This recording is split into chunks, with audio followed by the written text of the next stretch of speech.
dneska vítám dalšího videjka, máme dneska první videjko. Jo. Já se jmenuji Jolena. Já Honza. I Markus. No jakoby, já jsem Markus a druhý křtěný jméno mám Honza. Takže já se budu říkat Honza.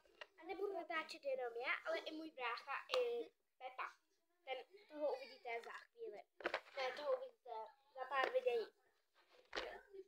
Já vám teď ukážu, co jsem všechno dostala k Vánocům, jo? Takže první jsem dostala velkého unikorna. Toho asi moc ukazovat nechci. Takhle velkého unikorna. Jo. Je velký. A je to plišák, nejsem malý dítě. Ale pak jsem dostala tohle. Ale víte, co se říká? Že víte, kolik lidí ještě dospělých spěje s dětma? Hodně.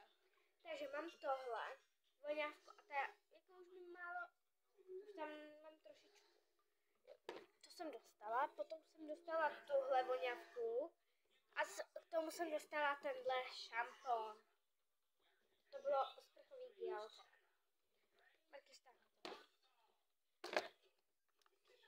Pak jsem dostala tuhle Bambi voňavku. A je úplně dobrá. Fakt, voní krásně.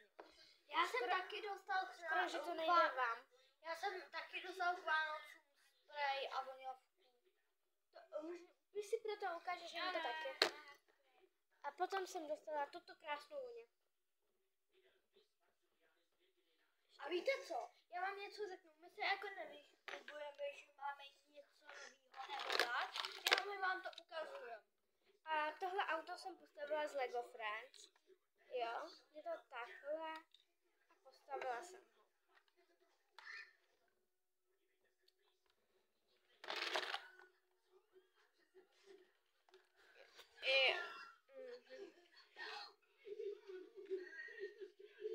Jo, takže máme tohle hodně videjko. Nebojte, bude zase další videjka, budou i challenge, připravím další challenge a tohle je zatím. Koukejte, co hrajou.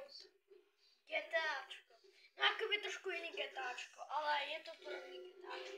Je to první GTAčko. Mám 3 hvězdy. Já vám teď ukážu. Teď vám ukážu moje destičko. Tady takhle jsem. Tady takhle koukám. Není to žádná vesnička, takže teď jsem dostala takový řetízek, takové trubičko jsem dostala k svátkům, ale tohle jsem dostala love you a pak mám ještě prostě to vesnička nebudu kvůli čemu. Tady moje bráchové mají všelijaký hračky, plno hraček tady mají. Jo. Tolik hraček mají, šambonou tak. Ukážu mobil, který jsem nový dostala k Vánocům. Teďka to na něm natáčím. Teď vám ukážeme prasklej. Jolanky starý. Můj starý, takhle dopadlo.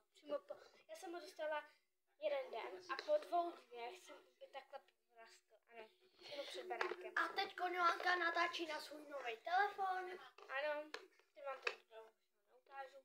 A mám Infinix nový mobil, který teď vydali.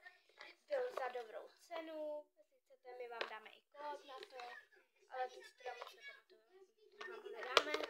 Jo, a to je všechno asi pro dnešek. Tak. Ne, ještě na jednu věc si zapomněla. No na co? Na tady.